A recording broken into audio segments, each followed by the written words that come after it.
நம்மை பாதுகாத்தவர் கர்த்தர் மட்டும்தான். அவர் தான் நம்ம இந்த இடத்துல நிறுத்தி வைத்திருக்கிறார். நாம் செய்திக்கு நேராக கடந்து போவோம். சந்தோஷமாக இருக்கிறீங்களா? சரி. இன்னொரு விசை மீட்பரும் நம்முடைய இரட்சகருமாகிய ஆண்டவராகிய இயேசு கிறிஸ்து நாமத்தினால் உங்களை வாழ்த்துகிறேன்.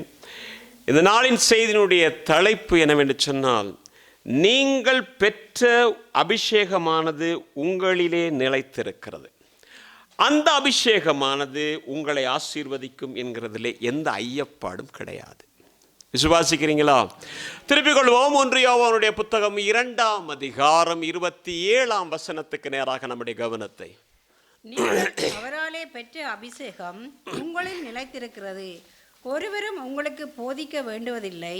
அந்த அபிஷேகம் சகலத்தையும் குறித்து உங்களுக்கு போதிக்கிறது. அது சத்தியமாய் இருக்கிறது, பொய்யல்ல.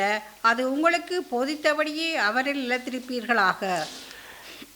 இங்கே நான் உங்களுக்கு சொன்னேன், நீங்கள் பெற்ற அபிஷேகம் உங்களிலே நிலைத்திருக்கிறது என்று சொல்லி.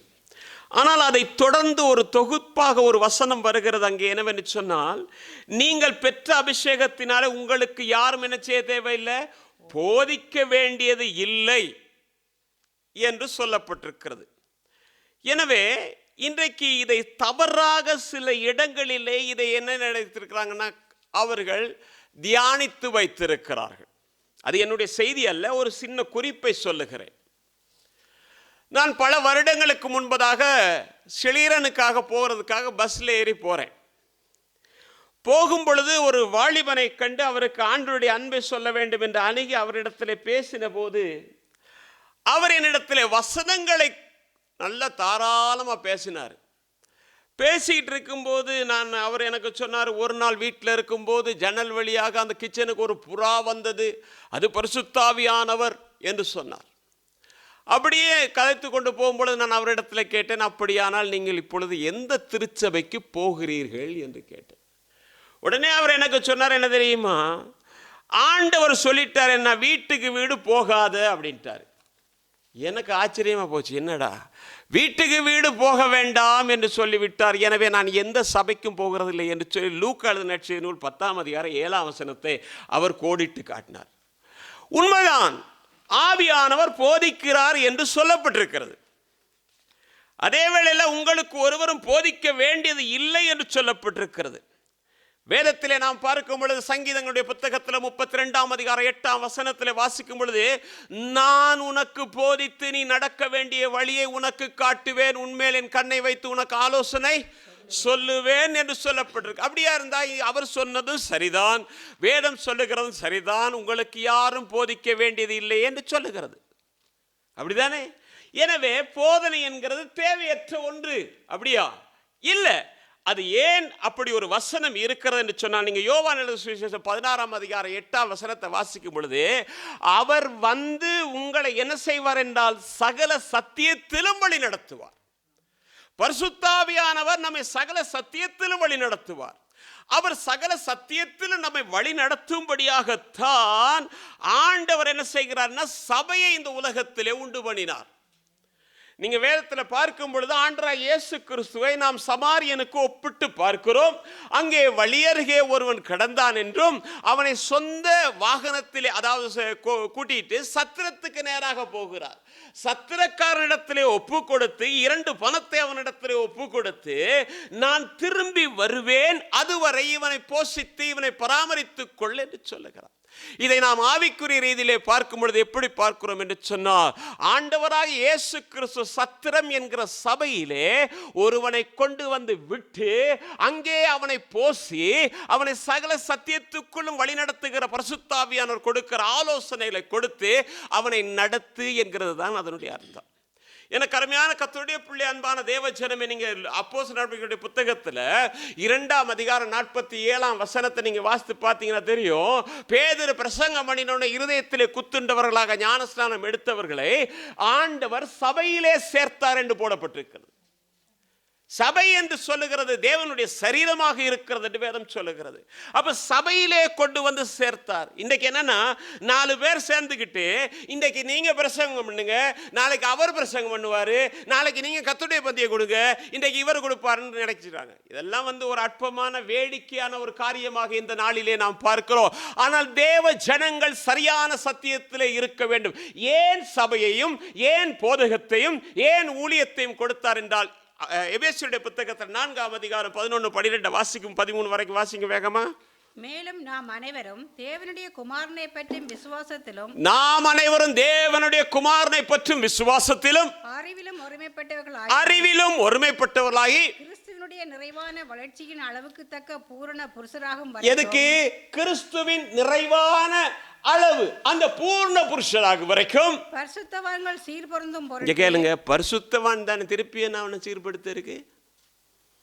பரிசுத்தவான எதுக்கப்பா சீர்படுத்த இருக்கு?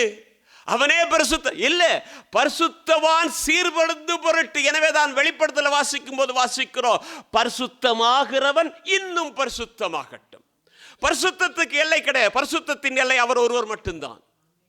அவர் நேசிக்கிற சிநேகிக்கிற அந்த பரிசுத்தத்தை பெற்றுக் கொள்கிறதற்காக பூமியிலே ஆண்டவர் இந்த சபையை உண்டாக்கி அதிலே 5 விதமான ஊழியங்களை வைத்து அதிலே என்ன செய்திருக்கிறார்? போதக ஊழியத்தை கொடுத்திருக்கிறார். அருமையான கர்த்தருடைய பிள்ளை, அன்பான தேவஜனமே, எனவே ஆண்டவர் போதிப்பாரு. ஆண்டவர் போதிக்கிறதுனால நான் எங்கேயும் போக தேவையில்லை. நானே பைபிள் வாசிக்குவேன், நானே ஜெபம் பண்ணுவேன், நானே பாட்டு பாடுவேன், நானே எல்லாம் என்று நினைக்கிறது தவறான ஒரு உபதேசம். எனவே இந்த கடைசி நாட்களிலே வஞ்சகத்தின் உபதேசங்களா இங்கே இல்லை, அங்கே இந்தியாவில் எல்லாம் இருக்குது. எங்கேயும் போகாதீங்க, இங்கே வீடுகள்லேயே நாம் எல்லாம் செய்யலாம். ஏன்னா ஆதியில திருச்சபையில் வீடுகளில் அப்பம் பித்தாங்களாம். ஆனால் அந்த நிலைமையெல்லாம் மாறி ஆண்டவர் சபையை உண்டாக்கியிருக்க. எனவேதான் பவுல் சபைக்கு கர்த்தருடைய பந்தியை கொடுக்கிறதுக்கு முன்பதாக நான் கர்த்தரிடத்திலே பெற்றுக்கொண்டேன் என்று சொல்லுகிறது மட்டுமல்ல, அவன் சொல்கிறான் இப்படி என்றால், நான் என்னன்னா எல்லாம் தேவனுடைய ஆலோசனைப்படி செய்கிறேன். வேதத்தில் எதுவுமே எங்கேயுமே அப்படி இப்படி பிழையானதில் எல்லாம் ஒழுங்காக இருக்குது. எனக்கு அருமையான கர்த்தருடைய பிள்ளை, அன்பான தேவஜனமே, எனவே போதகத்தை நாம் தள்ளிவிடக்கூடாது. போதகத்தை நாம் கேட்கணும். தாவீது சாலமோனுக்கு சொல்லும் பொழுது, உன் தகப்பன் போதகத்தை, தாயின் போதகத்தை தள்ளாதே, அதை வெறுக்காதே.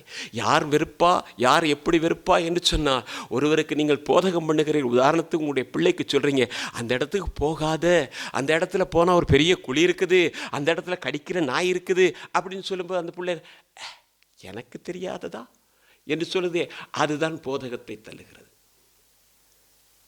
போதகத்தை வேதம் இப்படி சொல்லுகிற இந்த நிலையில் அது எனக்கு தெரியும், அங்கே போதகத்தை என்ன செய்கிறாங்க? தள்ளுறாங்க. எனவே அதில் நாம் ரொம்ப தூரம் போக தேவையில்லை. இது ஒரு சின்ன ஒரு இதுதான். இப்போ நாம் பார்ப்போம், நான் பெற்ற அபிஷேகமானது என்னை இன்றைக்கு ஆசீர்வதிக்கும் என்று நான் விசுவாசிக்கிறேன். அது உங்களையும் ஆசீர்வதிக்கும் என்று நான் விசுவாசிக்கிறேன்.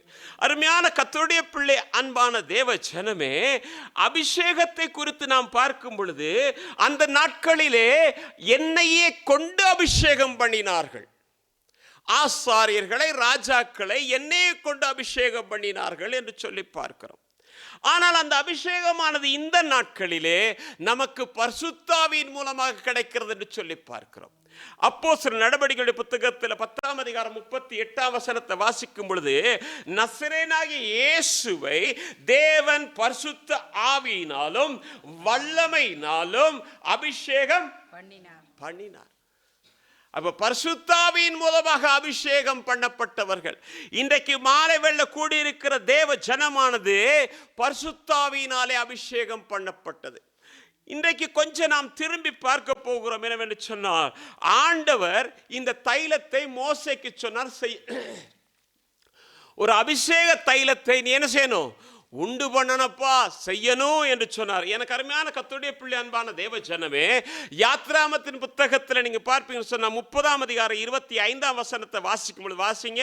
அதனால் பரிமள தைலக்காரன் செய்வது போல கூட்டப்பட்ட பரிமள தைலமாகிய சுத்தமான அபிஷேக தைலத்தை உண்டு பண்ணுவாயாக. என்னது? பரிசுத்த தைலத்தை என்ன செய்யணும்? நீ உண்டு பண்ணணும். அதற்காக நீங்க மேல பார்த்தீங்கன்னா என்னென்ன அளவு பிரமாணத்தில் என்னென்ன பொருட்கள் சேர்க்க வேண்டுமோ அத்தனையும் சேர்த்து நீ செய்யணும். இது எதுக்கு செய்யணும்? அபிஷேகம் பண்ணப்படுகிறதுக்கு. ஆனால் ஆண்டவர் என்ன தெரியுமா சொன்னாரு? யாத்ராமத்தின் புத்தகம் 30ஆம் அதிகாரம் 32ஆம் வசனத்துல, இது மனிதனுடைய சரீரத்தின் மேல் வார்க்கப்படல் ஆகாது, இது செய்யப்பட்ட முறைமையின்படி அவர். அப்ப யார் மேல இது வார்க்கப்படலாகாது? மனிதனுடைய சரீரம். அப்ப யாருக்காக இது செய்யப்பட்டது? இந்த அபிஷேக தைலம் யாருக்காக செய்யப்பட்டது? மிருகங்கள் மேல் ஊற்றவா? மனிதனை அபிஷேகம் பண்ணத்தான் இந்த தைலம் செய்யப்பட்டது. ஆனால் ஆண்டவர் சொல்லுகிறார், மனிதனுடைய மேலே இது நீ பூசக்கூடாது. அதுக்கு காரணம் என்ன என்பதை வேதத்திலே இருந்து நாம் பார்க்கும் பொழுது, யாத்ராமத்தின் புத்தகத்தில் 29ஆம் அதிகாரம் 4ஆம் வசனத்தை வாசிப்போம். ஆரோனையும் அவன் குமாரரையும் ஆசரிப்பு கூடாரத்தின் வாசல் முன்பாக சேர பண்ணி அவர்களை தண்ணீரினால் கழுவி. 7ஆம் வசனத்தை வாசிருங்க. அபிஷேக தைலத்தையும் எடுத்து அவன் தலையின் மேல் வார்த்து அவனை அபிஷேகம் செய்வாயா. என்ன செய்யணுமா? ஆரோனையும் அவன் குமாரரையும் நீ கூட்டிக் கொண்டு வந்து அவர்களை தண்ணீரினாலே கழுவி, அதுக்கு கீழே பார்த்தீங்கன்னா வசனம் போட்டிருக்கும், பரிசுத்த அலங்கார வஸ்திரங்களை எல்லாம் அவர்களுக்கு உடுத்தி அவர்களை ஆசரிப்பு கூடார வாசல்லே கொண்டு வந்து நிறுத்தி இந்த தைலத்தினால் அவர்களை அபிஷேகம் பண்ணு. நமக்கு புதிய ஏற்பாட்டுக்கு நிழலாட்டமாயிருக்கிறது எப்படி என்றால், ஒருவன் ரட்சிக்கப்பட்டு ஞான ஸ்நானம் பெற்று பரிசுத்தாவின் அபிஷேகத்தை பெறுகிறான் என்பதை நமக்கு நினைவுறுத்துகிறது. அப்ப முதலாவது ரட்சிப்பின் அனுபவம், அடுத்தது ஞான ஸ்நானத்தின் சத்தியம், அதுக்கு பிறகு பரிசுத்தாவின் அபிஷேகம்.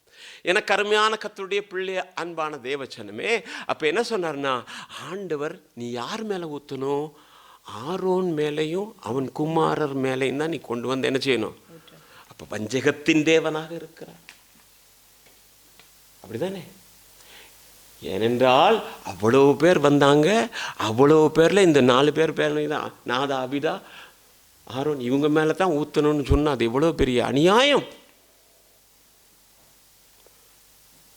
வாசிங்க ஒரு வசனத்தை, யாத்ராமத்தின் புத்தகத்திலேயே 28ஆம் அதிகாரம் 41ஆம் வசனம். உன் சகோதரனாகிய ஆரோனும் அவனோடே கூட அவன் குமாரனும் எனக்கு ஆசாரிய ஊழியம் செய்யும்படிக்கு நீ அந்த வஸ்திரங்களை அவர்களுக்கு உடுத்தி அவர்களை அபிஷேகம் செய்து அவர்களை பிரதிஷ்டை பண்ணி அவர்களை பரிசுத்தப்படுத்துவாயாக. வேற எங்கேயும் போயிடாதீங்க. இதுல என்ன சொல்லிருக்கு? ஆரோனையும் அவன் குமாரரையும் கொண்டு வந்து வஸ்திரங்களை உடுத்தி அபிஷேகம் பண்ணு. எதற்காக என்று சொன்னால், அவர்கள் எனக்கு ஊழியம் செய்யும்படி. அப்படின்னா ஊழியக்காரன் இல்லை, கீழே பார்ப்போம் நம்ம அதை என்னன்னு சொல்லி. ஊழியம் செய்யும்படிக்கு அவர்களை அபிஷேகம் பண்ணு. யாருக்கு ஊழியம் செய்கிறதுக்காக? அங்க என்ன போட்டிருக்காரு? அவர்களை பிரதிஷ்டை பண்ணி அவர்களை பரிசுத்தப்படுத்துவாயாக. 28ஆம் அதிகாரம் 1ஆம் வசனத்தை வாசிக்கும் பொழுது அங்க பார்க்கிறோம் எப்படி? உன் சகோதரனாகிய ஆரோன் எனக்கு ஆசாரிய ஊழியம் செய்யும்படிக்கு நீ ஆரோனையும் அவனோடே கூட அவன் குமாரராகிய நாதாப் அபியூ எலெயாசார் இத்தாமார் என்னும் ஆரோனின் குமாரரையும் நிறுத்தி வாசிங்க. இஸ்ரவேல் புத்திரரில் இருந்து பிரித்து உன்னிடத்தில் சேர்த்துக்கொள்.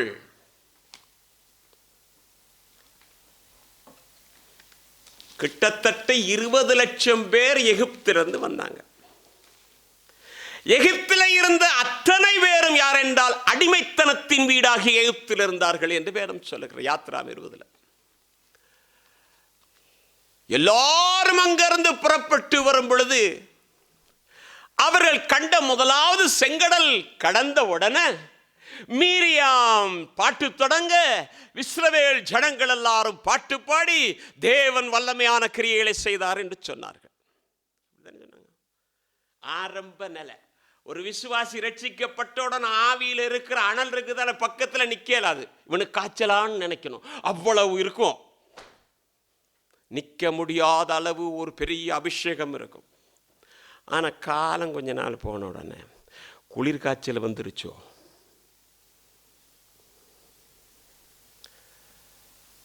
அதான் வெளிப்படுத்த சொல்லும்போது சொல்கிறாரு, நீ ஆதியிலே கொண்ட அன்பு வித்தியாசமானது. இப்போ உன் அன்பில் என்ன இருக்குன்னா கலப்படம் இருக்கிறது. நம்ம நாட்டில் அரிசியா கல்லான்னு தெரியாத மாதிரி விற்பான் இல்லையா? நிறுத்தா பாதி கல் மீதி அரிசி, அந்த மாதிரி அன்பாயிருச்சு. இன்னைக்கு இந்த செய்தியை கேட்கும் பொழுது தேவனோடு கூட கொஞ்சம் உறவை நெருக்கமாக கொண்டு போக கர்த்தர் நமக்கு உதவி செய்வார். அப்ப என்னது, நீ அவர்களை அங்கே இருந்து பிரிக்கணப்பா, பிரித்து எனக்காக அவர்களை ஊழியத்துக்கென்று அபிஷேகம் பண்ணு. எனக்கு அருமையான கர்த்தருடைய பிள்ளை, அன்பான தேவ ஜனமே, இவர்களை மட்டும் பிரிக்கிறதுக்கு காரணம் என்ன? நாம் பார்க்கிறோம் 12 கோத்திரத்தார் அங்கிருந்து வந்தாங்க. 12 கோத்திரத்தார்ல கர்த்தருக்கு ஊழியம் செய்யத்தக்கதாக தேவன் தெரிந்து கொண்ட ஒரு கோத்திரம் லேவி கோத்திரம். ஏன், எதற்காக என்று சொல்லி பார்க்கும் பொழுது, நான் ஆரம்பத்திலே சொன்னது போல எல்லாரும் எகிப்திலிருந்து புறப்பட்டு வந்தார்கள். பாட்டு பாடுனாங்க, கர்த்தர் நல்லவர்னு சொன்னாங்க. மோசே, கர்த்தர் எங்களோடு பேச வேண்டாம், நீ கேட்டு சொல்லுன்னு சொன்னாங்க. கர்த்தாவே, உம்முடைய வார்த்தையின்படி நாங்கள் நடப்போம் என்று பிரமாணத்தின் மீது சத்தியம் பண்ணினார்கள். இப்படிப்பட்டவர்கள் என்ன செய்தார்கள் என்று சொன்னால், வழி நடந்து வரும்போது ஒரு பெரிய சோதனை அவர்களுக்கு ஏற்பட்டது. என்னன்னா, கூட்டிட்டு வந்த மோசே போய்த்தான் தேவ சமூகத்திலிருந்து மன்னா கொண்டு வர்றதுக்கு, கற்பனை கொண்டு வர்றதுக்கு மலையில ஏறி போயிட்டான். மேகம் மூடிருச்சு. மூடுனா ஒண்ணுமே தெரிய மாட்டேனுது. கீழே இருக்கிற ஜனங்கள் பார்க்கிறார்கள், நம்மை நடத்தி வந்த மோசைக்கு என்ன ஆனதோ தெரியலையே. என்ன ஆனதோ தெரியல. தெரியாட்டி உட்காந்து ஜெபம் பண்ணுங்களேடா, ஆண்டரை கேளுங்கடா, அங்கிருந்து கூட்டிட்டு வந்தீரே, எங்களை தொடர்ந்து வழி நடத்துங்கன்னு இல்லை. உடனே ஆரோனை பிடிச்சிங்க, வாப்பா, நீ செய்ய வேண்டிய ஒன்று இருக்கு. எங்களுக்கு முன் நடக்கிற தெய்வத்தை நீ உண்டு பண்ணணும். அப்படியா? ஒன்றும் பிரச்சனை இல்லை, கொண்டாங்க எல்லாத்தையும், காதில் கழுத்தில் இருக்கிறதெல்லாம் கொண்டு வாங்க. போட்டுட்டு அழகா ஒரு கண்ணுக்குட்டியை செஞ்சுட்டு சொன்ன என்ன தெரியுமா, போட்டே வந்துச்சு அப்படின்னா. அப்படி தான் சொன்னான். அக்கினியில் போட்டே மோசம் கேட்டான், என்னத்துக்குடா ஜனங்களை நிர்வாணமாக்குன்னு அப்படின்னு. உமக்கு தெரியாது இந்த ஜனங்கள் எவ்வளோ பொல்லாதா இருக்கு. நான் உயிரோடு இருக்கிறது தேவனுடைய கிருபை. சின்ன ஊழியக்காரன் கதை அப்படித்தான் இருக்கும். கொண்டு வந்து சொன்னான், உங்களை எகிப்திலிருந்து நடத்தி வந்த தெய்வம் இதுதான், நீங்கள் வணங்குங்கள் என்று சொன்னான். அங்கே தொடங்கின அந்த கண்ணுக்குட்டி இப்பொழுது பெத்தேலிலும் வந்திருக்கிறது. இந்த பெத்தேல்ல யெகோபியாம் வந்து என்ன செஞ்சான் தெரியுமா, இவர்கள் அந்த பக்கம் போனா சாலமோன் அந்த ஜனத்தோட சேர்ந்துருவாங்கன்னு யெகோபியாம் என்ன செஞ்சானா, பெத்தேல்ல ஒரு கண்ணுக்குட்டி செய்து வைத்து அந்த ஜனவரி மாதம் 14, 15 என்ன செஞ்சான், இதை ஆசரியுங்கள் என்று சொன்னால். இப்பொழுது அந்த கண்ணுக்குட்டியை சபைகளுக்கு கொண்டு வந்து, இதுதான் நம்ம என்னது உழவர் திருநாள், தமிழர் திருநாள் என்று சொல்லி கொண்டு வந்திருக்கிறாங்க. தோத்திரம். வேதத்துக்குள்ள போனீங்கன்னாக்கும் நாள் சரியாக குறிப்பிடப்பட்டிருக்கிறது. அவன் தனக்கு ஈனமான ஆசாரிகளை தெரிந்து கொண்டு பண்டிகை செய்தான், அபிஷேகம் செய்தான் என்று சொல்லப்படுகிறது. சரி, அது போட்டு நமக்கு தேவையில்லை. இப்ப மோசே வந்து பார்க்கிறான், ஓஹோ என்னது ஆண்டவர் அதுக்கு முதல்ல சொன்ன தெரியுமா, மோசே நீ கூட்டிக் கொண்டு வந்த உன் ஜனங்கள் தங்கள் வழியை கெடுத்து கொண்டு உடனே கீழே போ, அப்படிதான் சொன்னார். இவன் என்னடா கெடுத்துட்டு இருக்காங்க வந்தா யோசுவாட்ட கேட்குறான், என்ன சத்தம் கேட்குது? அது அபச்சக்கணும் இல்லை, என்னது ஆடல் பாடல் சத்தம். இன்றைக்கு ஆடல் பாடல் சத்தம் தான் தேவை, கர்த்தரை மகிமைப்படுத்துறதுக்கு தேவை. பாஸ்டர் மோகன் கண்ணு ஏதோ கர்த்தர் திறந்திருக்காரு. இப்போ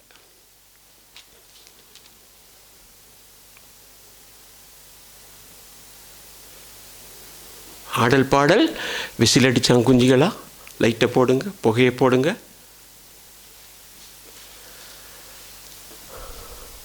பார்த்தான் எவ்வளவு கஷ்டப்பட்டு பார்வோன்ட்டு போயிட்டு அவன் என்ன வெட்டி கொள்ள பார்த்தான். இந்த ஜனங்களுக்காக பாட அனுபவிக்கிறதுக்காக நான் என்ன ஒப்பு கொடுத்தேன், அரண்மனையை மேன்மையை விட்டேன். இவங்க எல்லாம் இன்றைக்கி செய்திருக்கிறாங்களே தேவனுக்கு விரோதமான காரியம் சொல்லிட்டு என்ன செஞ்சான், கையில் இருந்த என்னத்துக்கு உங்களுக்கு என்னத்துக்கு வேதம் அப்படின்ற மாதிரி அப்படி தானே தூக்கி எறிஞ்சி உடைச்சி போட்டான். அருமையான கர்த்தருடைய பிள்ளை, அன்பான தேவஜனமே, இப்போ பாளையத்தின் வாசலிருந்து ஒரு சத்தம் கேட்கிறது. கர்த்தருடைய பட்சத்தில் நிற்கிறவன் யார்? வாசிங்க இந்த வசனம். 32:26. பாளையத்தின் வாசலில் நின்று கர்த்தருடைய பட்சத்தில் இருக்கிறவர்கள் யார்? அவர்கள் என்னிடத்தில் சேரக்கடவர்கள் என்றான். அப்பொழுது லேவியின் புத்திரர் எல்லாரும் அவனிடத்தில் கூடி வந்தார்கள். என்னது, 12 கோத்திரத்தார் வந்தாங்க.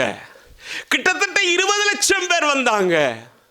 இப்ப மோசே சொல்லுகிறான், கர்த்தருடைய பட்சத்தில் இருக்கிறவர்கள் இங்கே வந்து சேருங்கள் என்று சொன்னபோது அங்க ஆட்டம் கிடையாது, அங்க பாட்டு கிடையாது, இங்கே இருக்கிறது. நாங்கள் இங்கே இருக்கிறோம் என்று சொன்னபோது லேவியின் கோத்திரம் மட்டும் அங்கே வந்தது. லேவியின் கோத்திரம் மட்டும்தான் நாங்கள் கர்த்தர் பட்சத்தில் இருப்போம் அப்படின்னு வந்தாங்க. அந்த லேவி கோத்திரத்தை தான் தேவன் தமக்கு சொந்த ஜனமாக தெரிந்து கொண்டார். தம்முடைய நாமத்தை அவர்கள் நெற்றிகளிலே பதித்தார். அதுதான் என்ன செஞ்சார்னா, ஆசாரிய ஊழியத்துக்கென்று லேவி கோத்திரத்தை கர்த்தர் தெரிந்து கொண்டார். அருமையான கர்த்தருடைய பிள்ளை, அன்பான தேவஜனமே, கர்த்தர் பட்சத்தில் நிற்கிறவன் யார்? இன்றைக்கு இந்த ஒரு கேள்வியை கேட்போம், நான் கர்த்தர் பட்சத்தில் நிற்கிறேனா? நம்ம எல்லாரும் சொல்லுவோம், ஆமாம் நான் கர்த்தர் பட்சத்தில் நிற்கிறேன், இல்லாட்டி போனால் இந்த சர்வீஸுக்கு வந்துருப்பேனா இல்லையா? இந்த ஆராதனை நாங்கள் வந்து பங்கெடுத்துருமோ கர்த்தர் பட்சத்தில் இல்லாட்டி போனோம், அப்படி தானே? உண்மைன்னு சொல்ல மாட்டேங்க, போயின்னு சொல்ல. ஸ்தோத்திரம். கர்த்தர் பட்சத்தில் நிற்கிறவன் யார்?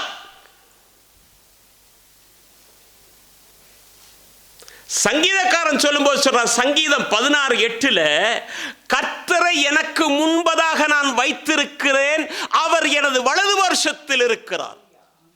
அவன் தான் கர்த்தர் முன்னுக்கு வச்சிருக்கான், கர்த்தர் அவன் பட்சத்தில் தான் இருக்கிறார். இன்னைக்கு ஒரு கேள்வி, இந்த வசனத்தை வைத்து கொஞ்சம் தூரத்தில் பாருங்க. கர்த்தரை நான் எங்கே வைத்திருக்கேன்? பாட்டு கூட படிச்சீங்க, கர்த்தரை நான் எப்பொழுதும் எனக்கு முன்பாக வைத்திருக்கிறோம் என்று எவ்வளவு உண்மையான சத்தியத்தை பேசினோம். இப்போ கேளுங்க, கர்த்தரை எங்கே வச்சிருக்கிறேன்? கர்த்தரை எங்கே வச்சிருக்கிறேன்னு சொன்னால் எனக்கு மற்ற எந்த காரியமும் முக்கியமில்லை, அவர் தான் முக்கியம். விளங்குச்சா? எனக்கு வேற எந்த காரியம் முக்கியம் இல்லை என் தேவனை விட.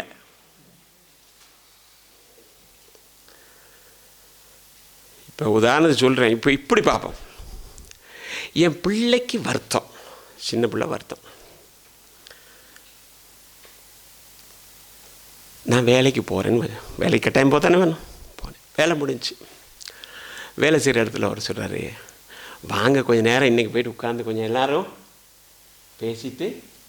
நான் என்ன சொல்லுவேன், சரி சரி புள்ள அங்கே இருக்குது, மனுஷி இருக்குது, அங்கே இருக்குது தானே, நம்ம என்னத்துக்கு அங்கே போவானே, வாங்க கொஞ்சம் நேரம் 10 மணி வரைக்கும் பேசிட்டு அப்படி சொல்லுவேண்ணா. என் பிள்ளை அங்கே இருக்கிறான், ஏன்னா என் பிள்ளையுடைய இருதயமும் என் இருதயம் இணைக்கப்பட்டிருக்கிறது. என் பிள்ளையை தான் நான் முக்கியமாக பார்க்கணும். கர்த்தரை முன்னதாக வச்ச கர்த்தரை தான் நாம் எப்பொழுதும் தேடுவோம். ஒரு பரிசுத்தவானாகி யாக்கோபு தன் மகன் கிடைத்து விட்டான் யோசேப்பு என்று சொன்னபோது சேணம் வைத்து என் மகனை பார்க்க போகணும்னு போகல, அவன் தேவனுக்கு பலியிட போனான் என்று வேதத்தில் எழுதியிருக்கிறது. தேவ ஜனங்கள் பிரித்தெடுக்கப்பட்டவர்கள், தேவனுக்கென்று அபிஷேகம் பண்ணப்பட்டவர்கள் யார் என்றால் அவருக்கென்று நியமிக்கப்பட்டவர்கள்.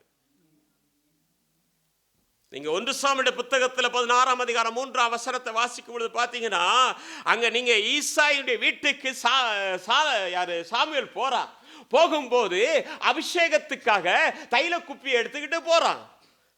போகும்போது அவன் நினைக்கிறா, யார் தெரியுமா, இவன் அபிஷேகம் பண்ணுவாரு, அவன் அபிஷேகம் பண்ணுவாரு, இன்னும் கொண்டு வா கொண்டு வா கொண்டு வானா 7 பேரும் போயிட்டான். 7 பேர் போனோன்னு அவன் கேட்கறான், இன்னொருத்தன் இருக்கிறானான்னு கேட்கறான். கேட்டானா, அங்க இருக்க அவனை கூட்டிட்டு வா. அவனை கூட்டிட்டு வந்து அபிஷேகம் பண்ணு, ராஜாவாக அல்ல. எதுக்காக அபிஷேகம் பண்ணு? வசந்த வாசிங்க. சாமுவேல் 16:3.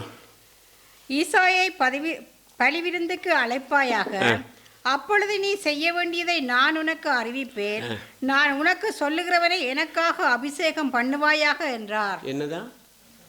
தனக்கா அவர்கள் எனக்கு ஊழியம் செய்யும்படிக்கு அவர்களை அபிஷேகம் பண்ணு. இங்க தாவீது அபிஷேகம் பண்ணு எதற்காக? எனக்காக அபிஷேகம் பண்ணு. அருமையான கர்த்தருடைய பிள்ளை, அன்பான தேவ ஜனமே, நானும் நீங்களும் அபிஷேகம் பண்ணப்பட்டது தேவனுக்கு என்பதை நாம் மறந்துவிடக்கூடாது. அன்றைக்கு எண்ணெயினாலே தெரிந்து கொள்ளப்பட்ட ஆசாரியனுடைய தலையிலே ஊற்றி அவனை அபிஷேகம் பண்ணினது உண்டு. ஆனால் இன்றைக்கு உங்களையும் என்னையும் தேவன் பரிசுத்தாவினாலே அபிஷேகம் பண்ணியிருக்கிறார் என்று பேதுரு சொல்லுகிறான். 1 பேதுருடைய புத்தகத்தில் 2ஆம் அதிகாரம் 9ஆம் வசனத்தை வாசிக்கும் பொழுது, நீங்களோ அந்தகாரத்தினின்று ஆச்சரியமான ஒளியினிடத்திற்கு அழைக்கப்பட்டு அவருடைய புண்ணியங்களை அறிவிக்கும்படி தெரிந்து கொள்ளப்பட்ட ராஜரீக ஆசாரிய கூட்டம் இருக்கா? தெரிந்து கொள்ளப்பட்ட எங்களை அபிஷேகம் பண்ணியிருக்கார். ராஜாவா அபிஷேகம் பண்ணார், பரிசுத்தாவினாலே அபிஷேகம் பண்ணார். எதுக்குன்னா நாம் அவருக்கு ஊழியம் செய்யறதுக்காக. அருமையான கர்த்தருடைய பிள்ளை, அன்பான தேவ ஜனமே, அப்ப என்னன்னா ஆசாரிய ஊழியத்தை செய்கிறது. இது மனுஷர் மேல் வார்க்கப்படக்கூடாது என்று சொன்னவர் ஆரோன் மேல் வார்த்தார் என்பதை குறித்து நாம் பார்க்கிறோம். இதை குறித்து சங்கீதங்களுடைய புத்தகத்தில் 133ஆம் அதிகாரம் 1ஆம் வசனத்திலிருந்து உள்ள 3 வசனத்தை வாசிங்க. இதோ சகோதரர் ஒருமித்து வாசம் பண்ணுகிறது எத்தனை நன்மையும் எத்தனை இன்பமும் ஆனது. அது ஆரோனுடைய சிரசின் மேல் ஊற்றப்பட்டு அவனுடைய தாடியிலே வடிகிறதும் அவனுடைய அங்கிகளின் மேல் இறங்குறதுமான நல்ல தைலத்துக்கும் எர்மோன் மேலும் சீயோன் பர்வதங்கள் மேலும் இறங்கும் பனிக்கும் ஒப்பாயிருக்கிறது. அங்கே கர்த்தர் என்றென்றைக்கும் ஆசீர்வாதத்தையும் ஜீவனையும் கட்டளையிடுகிறார். என்னதான்? அங்கே கர்த்தர் என்றென்றைக்கும் ஆசீர்வாதத்தையும் ஜீவனையும் கட்டளையிடுகிறார். எது? ஆரோனுடைய தலையிலே வார்க்கப்பட்ட அந்த அபிஷேக தைலமானது அவன் தாடி வழியே வழிந்து அவன் அங்கே நனைத்து போட்டது. இது எதற்கு ஒப்பனையாக இருக்கிறது என்றால், எர்மோன் மேலும் சீயோன் மேலும் இறங்குகிற அந்த பனிக்கு ஒப்பாயிருக்கிறது.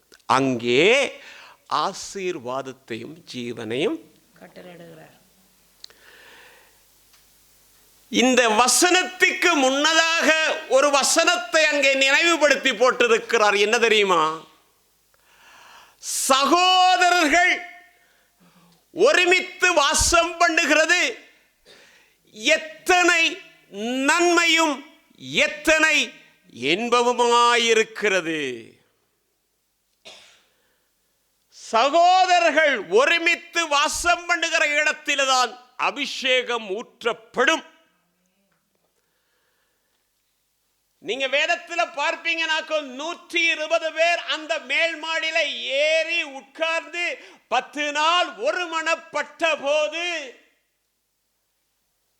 பரலோகத்தில் இருந்து அபிஷேகம் ஊற்றப்பட்டது.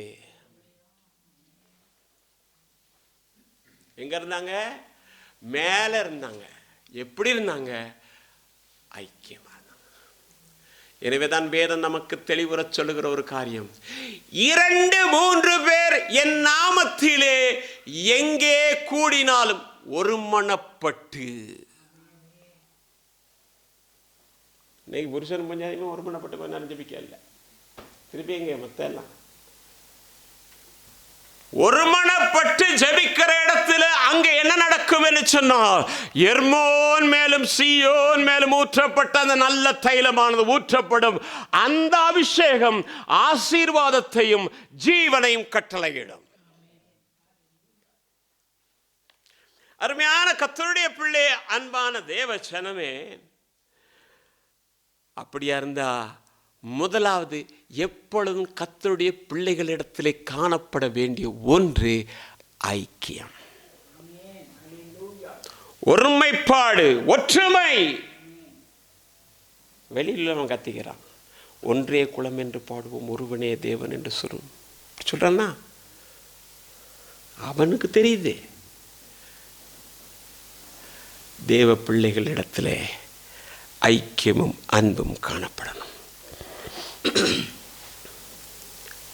அப்ப ஆண்டவர் அங்கே ஆசீர்வாதத்தையும் ஜீவனையும் கட்டளையிடுகிறார். நமக்கு இன்னைக்கு பந்தி இருக்கிறது. ஆசீர்வாதம் என்று சொல்லப்படும் பொழுது 2 விதமான ஆசீர்வாதங்களை நாம் பார்க்கிறோம். ஒன்று பூமிக்குரிய ஆசீர்வாதம், இன்னொன்று பரத்துக்குரிய ஒரு ஆசீர்வாதம். பூமிக்குரிய ஒரு ஆசீர்வாதத்தினாலும் கர்த்தர் நம்மை நிறைவாக திருப்தியாக வழி நடத்துகிறார். அதனாலதான் இஸ்ரவேல் ஜனங்களுக்கு சொல்லும்போது சொன்னாரு, நீ ஒன்றும் குறையில்லைன்னு சொல்லு, உனக்கு எல்லாமே அங்கே வைத்திருக்கிறேன் என்று சொன்னார். நீ அங்க போய் என்ன செய்ய, தண்ணி எல்லாம் ஊத்திட்டு கஷ்டப்பட தேவையில்லை. கீரை தோட்டம் அங்க இருக்கு, நீ கட்டாத வீடுகள், நீ சேர்க்காத எல்லாம் இருக்கு தானே, நான் உனக்கு எல்லாம் வச்சிருக்கிறேன். இப்போ பூமிக்குரிய ஆசீர்வாதத்தை என்ன செய்யறாரு, கர்த்தர் கொடுக்குறாரு. நமக்கு நல்ல சுகம், நமக்கு நல்ல வேலைகள் எல்லாத்தையும் கர்த்தர் வச்சிருக்காரு. அதெல்லாம் பூமிக்குரிய தானே. பரலோகத்தில் போயிட்டு அப்ளை பண்ண முடியுமா வேலைக்கு? வேலை இல்லை. அங்கே கூட்டுற வேலையும் கிடைக்காது. சிலர் அப்படி தான் சொல்லுவாங்க, அங்கே போனால் கூட்டுற வேலையாக கிடைச்சா போ, அங்கே தான் சுத்தமாக இருக்கா, நீ எங்கே அங்கே போகிறது?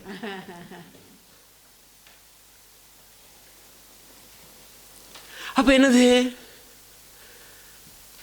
முதலாவது கர்த்தருடைய பிள்ளைகள் என்ன செய்யணும் சொன்னால், நல்ல ஐக்கியமாக இருக்கணும், நல்ல அன்பாக இருக்கணும், நல்லா சேர்ந்து இருக்கணும்.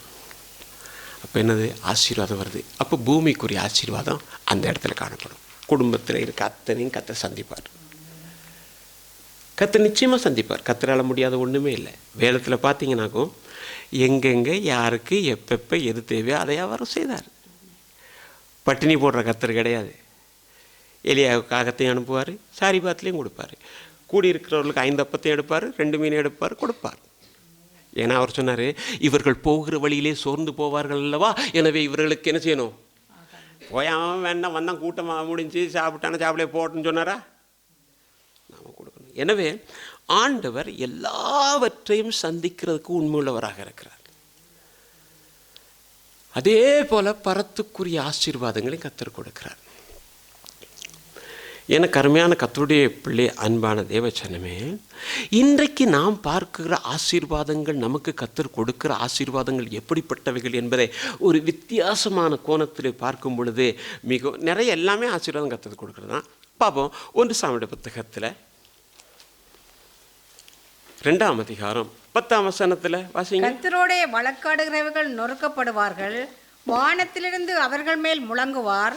கர்த்தர் பூமியின் கடையாந்தரங்களை நியாயம் தீர்த்து தாம் ஏற்படுத்தின ராஜாவுக்கு பலனளித்து தாம் அபிஷேகம் பண்ணினவரின் கொம்பை உயர பண்ணுவார் என்று துதித்தாள். என்னதான் அபிஷேகம் பண்ணனுடைய கொம்பு என்ன செய்யும், உயர பண்ணுவார். அப்போ இந்த கொம்பு யார் உயர்த்துறது, கர்த்தர் உயர்த்துவார். நமக்கு நேரமான கொஞ்சம் வேகம் போகிறேன். எப்படின்னா, தாம் அபிஷேகம் பண்ணினவனுடைய கொம்பை உயர்த்துகிற கர்த்தர் இந்த நாட்களிலே நம்முடைய கொம்புகளை உயர்த்த உண்மையுள்ளவராக இருக்கிறார். அதே அதிகாரத்தில் அன்னாள் சொல்லும்போது சொல்லுகிற வாசிங்க, 2ஆம் அதிகாரம் 1ஆம் வசனத்தை வாசிக்கும் பொழுது, அப்பொழுது அன்னாள் ஜெபம் பண்ணி இருதயம் கர்த்தருக்குள் களிகூறுகிறது, என் இருதயம் கர்த்தருக்குள் களிகூறுகிறது, கொம்பு கர்த்தருக்குள் உயர்ந்திருக்கிறது. என்னது, என் கொம்பு கர்த்தருக்குள் உயர்ந்திருக்கிறது, என் பகைஞரின் மேல் என் வாய் திறந்திருக்கிறது, என் பகைஞரின் மேல் என் வாய் திறந்திருக்கிறது, உம்முடைய ரட்சிப்பினால் சந்தோஷப்படுகிறேன், உம்முடைய ரட்சிப்பினால் சந்தோஷப்படுகிறேன். என் கொம்பு உயர்ந்திருக்கிறது. எப்படி தெரியுமா? காலையில் எழும்பினாலும் ஒரே அச்சரிப்பு, மாலையில் பார்த்தாலும் ஒரே அர்ச்சனை. சக்களத்தி அப்படி தானே? நீ எல்லாம் என்னது உயிரோடு இருக்கிற? வேதனைக்கு மேலே வேதனை.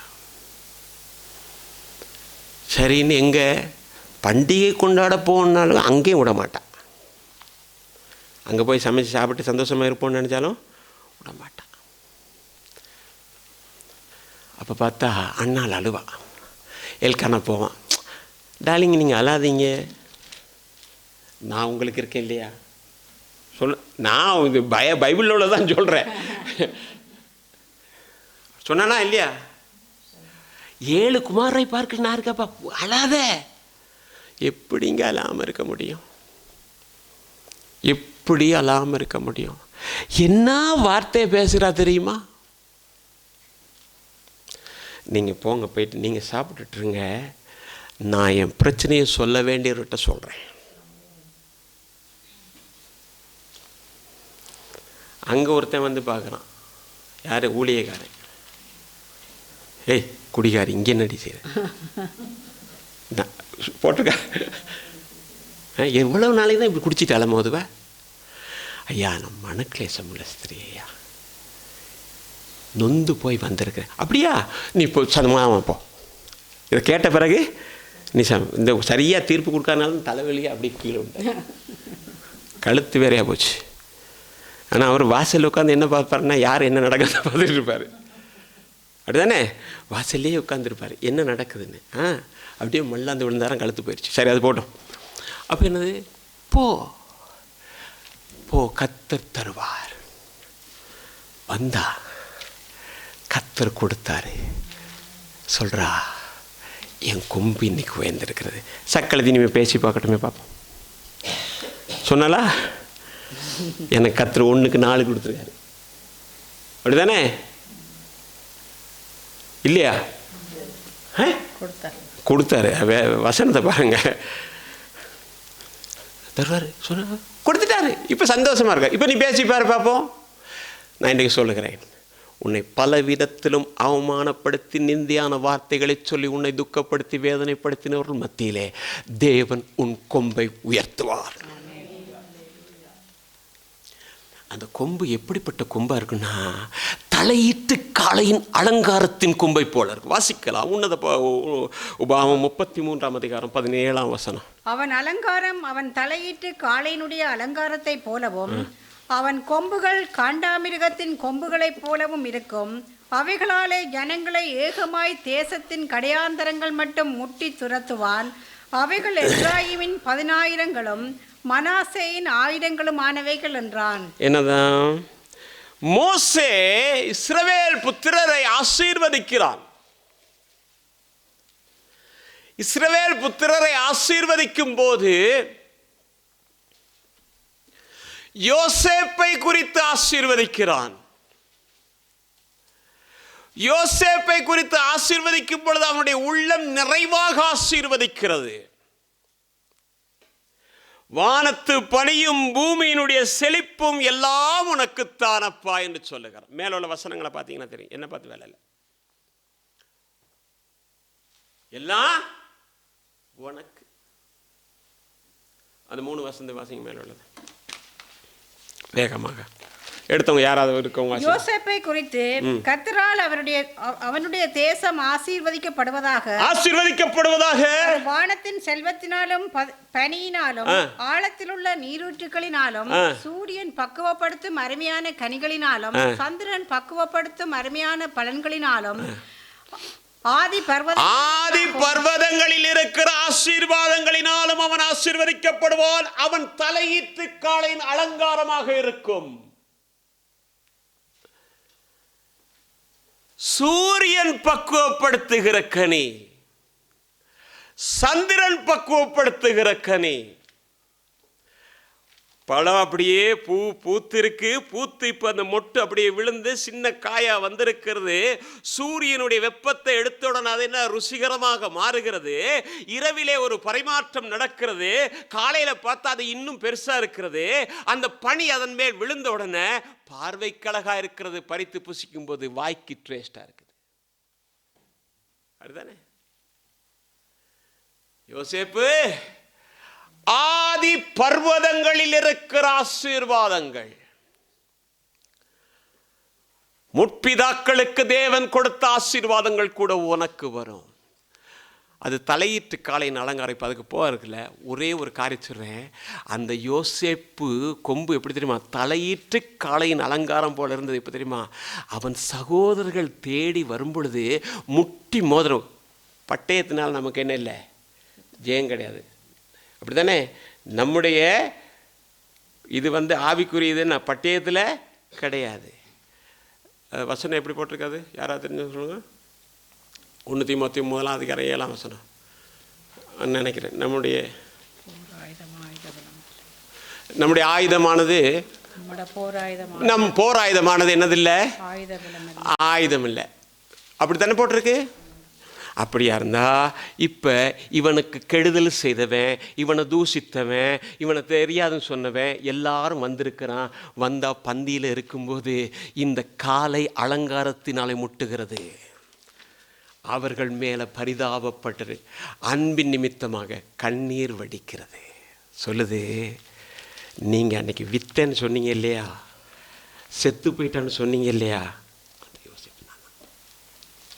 அந்த யோசேப்பு வாங்க என் கூட இருந்து சாப்பிடுங்க. அதுதான் அலங்காரம். தேவ பிள்ளைகளுக்கு கத்தர் கொடுக்கிற தலையீட்டு காலையின் அலங்காரம். அபிஷேகம் பண்ணப்பட்டவன். அதே நேரத்தில் அவனுக்கு மேலான உயர்வுகளை கத்தர் கொடுத்தாரு. இன்றைக்கி நான் சொல்கிறேன், கத்தருக்கென்று அபிஷேகம் பண்ணப்பட்டு வேறு பிரிக்கப்பட்டு கத்தரை உனக்கு முன்பதாகவே மட்டும் நீ வைத்திருப்பாய் என்றால் தேவன் உன் கொம்பையும் இந்த மாதத்திலே உயர்த்துவார். நீ அநேகருக்கு சாட்சியாக இருப்பாய். அருமையான கர்த்தருடைய பிள்ளை, அன்பான தேவச்சனமே, அபிஷேகம் அடுத்தது என்ன செய்யணும்னு சொன்னால், கொஞ்சம் டக்குன்னு வேகமாக போகிறேன். அபிஷேகம் என்ன செய்யணும்னு சொன்னால் நம்மை மென்மேலும் பழுகச் செய்யும். நம்முடைய வாழ்க்கையிலே கனத்தை கொண்டு வரும். நம்முடைய வாழ்க்கையிலே உயர்வுகளை கொண்டு வரும். வாசிங்க 1 சாமுவேல் புத்தகத்தில் 16ஆம் அதிகாரம் 13ஆம் வசனம். அப்பொழுது சாமுவேல் தைலக்கொம்பை எடுத்து அவனை அவன் சகோதரர் நடுவிலே அபிஷேகம் பண்ணினான். அந்நாள் முதல் கொண்டு கர்த்தருடைய ஆவியானவர் தாவீதின் மேல் வந்து இறங்கியிருந்தார். சாமுவேல் எழுந்து ராமாவுக்கு போய்விட்டான். அபிஷேகம் பண்ணணும் யார் வந்துட்டா? கர்த்தருடைய ஆவியானவர் தலையில் இருக்குது. அபிஷேகம் தலையில் இருக்குது. இப்போ பார்த்தீங்கன்னா 18ஆம் அதிகாரம் 30ஆம் வசனத்தில் பெலிஸ்தீருடைய பிறப்புகள் இல்லை, 18ஆம் அதிகாரம் 14ஆம் வசனத்தில் பார்த்தீங்கன்னா எப்படி போட்டிருக்குன்னா, தாவீது தன் செய்கைகள் எல்லாமே எப்படி இருந்தானா? புத்திமான. அபிஷேகம் வரும் பொழுது நம்முடைய வாழ்க்கையில் எல்லாம் தேவனுடைய வழிநடத்தல் பார்க்கும் பொழுது, இவருக்கு இருக்க ஞானம், இவருக்கு இருக்க ஞானம் இது எங்கேருந்து வந்ததுன்னே தெரியாது. சுற்றியில் இருக்கிற ராஜஸ்திரியெல்லாம் வருவா கேட்குறதுக்கு. இப்படி தானே இருக்க வேதில் எப்படி ஞானம்? உடைய ஊழியக்காரர் பாக்கியவான்கள் எப்பொழுதும் உடைய சமூகத்திலேருந்து உடைய வார்த்தையை கேட்டுக்கொண்டு. கர்த்தர் சாலமோனுக்கு மட்டுமா கொடுப்பாரு? அபிஷேகம் இருந்தால் நமக்கு அதை கர்த்தர் கொடுக்குறாங்க. அருமையான கர்த்தருடைய பிள்ளை, அன்பான தேவச்சனமே, 18ஆம் அதிகாரம் 30ஆம் வசனத்தை வாசிக்கும் பொழுது பாருங்க. பெலிஸ்தருடைய பிரபுக்கள் புறப்படுகிற போதெல்லாம் தாவீது சவுலுடைய ஊழியக்காரர் எல்லாரை பார்க்கிலும் புத்திமானாய் நடந்து கொண்டான். புத்திமானாய் நடக்கும் போது அவன் பேர் என்ன செய்யணும்? கனம் பெறும். என்னது? கனம் பெறும். நான் சொல்றேன், உங்க பேரை கர்த்தர் கனப்படுத்துவார், உங்களை உயர்த்துவார், உங்கள் பிள்ளைகளை உயர்த்துவார். ஏன்னா உயர்த்துறதுல அவரை விட யாருமே இல்லை. அவர் மாதிரி நம்மளை உயர்த்துறதுக்கு மனமுள்ளவங்களும் யாரும் கிடையாது. நம்ம ஆண்டவர் தான் நம்மளை உயர்த்துறவர். யோசேப்பை குறித்து நாம் பார்க்கும் பொழுது நாம் பார்த்தோம், அந்த கொம்பு இருக்குது தானே, அழகான கொம்பு சிறைச்சாலையில் இருக்குது. போத்திபார் வீட்டுக்கு வந்தோடனே போத்திபார் சொல்லிட்டான், இந்த வீட்டில் நான் இல்லைப்பா, நீ தான் எல்லாமே அப்படின்ட்டான். அப்படி தானே சொன்னான், இந்த வீட்டுக்கு எல்லாமே நீ தான், வேண்டாம். அந்த எல்லாமே வாங்கிட்டு சந்தோஷமாக இருக்கும்போது போயிட்டேங்க சிறைச்சாலை போயிட்டான்.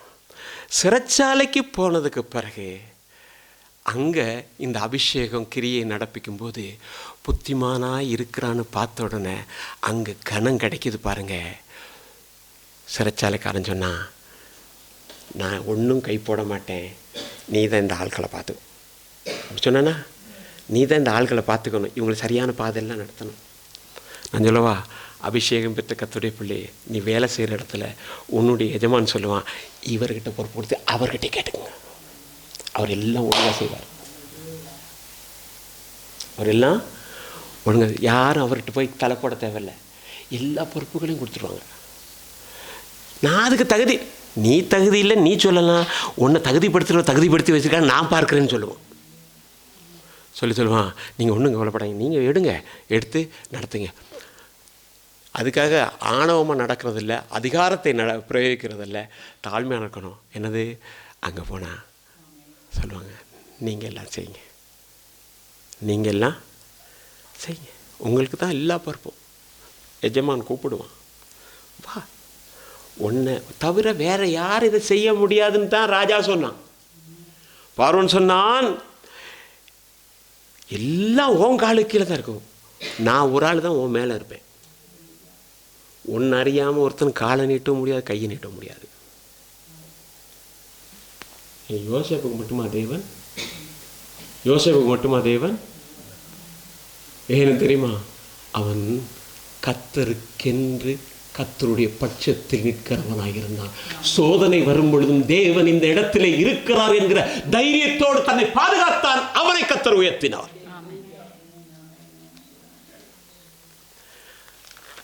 கடைசியாக ஒரு காரியத்தை மட்டும் சொல்லிட்டு முடிக்கிறேன்.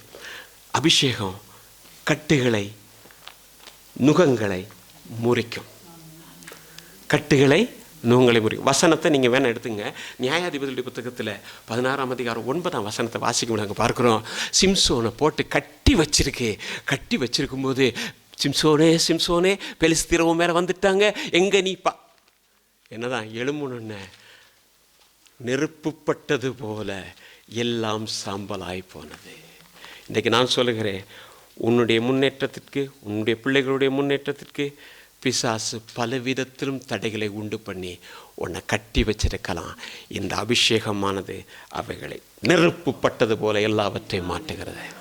உன் சரீரத்தில் ஒரு புதிய சுகத்தை கர்த்தர் கொடுக்கிறார். நீ கையிட்டு செய்கிற காரியங்களை ஆசீர்வதிக்கிறார் தேவன். இந்த 7வது மாதத்திலிருந்து உன் வாழ்க்கையில் ஒரு மாற்றத்தை கொண்டு வர்றார். யாருக்கென்றா, நீ தேவன் பட்சத்தில் இருக்கணும், தேவன் உன் பட்சத்தில் இருக்கணும். அதை மறந்துறாங்க. அருமையான கர்த்தருடைய பிள்ளை, அன்பான தேவச்சனமே, அப்போ கட்டுகளை அறுக்கிறாரு. அது ரொம்ப போயலாது. அடுத்தது நுக என்னது, நம்ம மேலே சுமத்தி இருக்குது, அப்படியே வச்சுட்டு இப்படியே ஆட்டிகிட்டே இருக்க வேண்டிதான். ஆனால் கர்த்தர் அதை உடைக்கிறாரு. எப்படின்னா, நீங்கள் லூக்கா 13:13 பார்த்தீங்கன்னா தெரியும். 18 வருஷமாக அந்த நுகத்தோடு ஒருத்தி இருந்தா. அவள் ஆலயத்துக்கு வந்தா, பாட்டு படித்தா, ஜெபம் பண்ணா, வசனம் கேட்டா, ஆனாலும் நுகத்தோடு தான் இருந்தா. ஆனால் அபிஷேகம் வந்து கை வைத்த போது அவள் எழுந்தால் நின்றா. ஹல்லேலூயா. இன்றைக்கு அநேகர் பார்த்தோன்னு சொல்லலாம், எழும்ப முடியலையா? இன்னைக்கு கர்த்தர் எழுப்புறார்.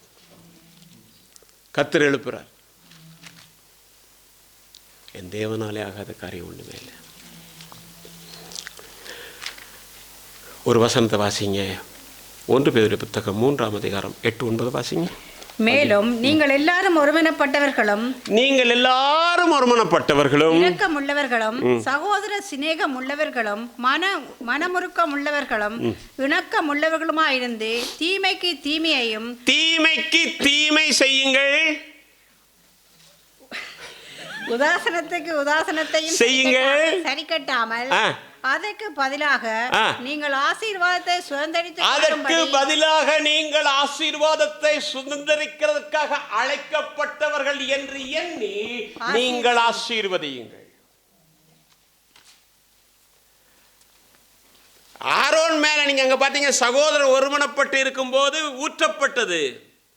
பேதுரு அதை சொல்லுகிறார், நீங்கள் எல்லாரும் ஒருமனப்பட்டவர்களும் இரக்கமுள்ளவர்களும் சகோதர சிநேகம் உள்ளவருமாய் மன உருக்கமுள்ளவருமாய் இணைந்திருக்கும் போது தீமைக்கு தீமை செய்யாதீங்க, ஒருத்தர் உங்களை உதாசீனமாக பார்த்தா நீங்களும் உதாசீனமாக பார்க்காதீங்க. ஏனென்றால் நீங்கள் அழைக்கப்பட்டது ஆசீர்வதிக்கப்பட்டது. அபிஷேகம் பெற்ற தேவ ஜனமே, நானும் நீங்கள் அழைக்கப்பட்டது ஆசீர்வதிக்கப்பட. நம்ம எல்லாரும் எழுதுறோம்.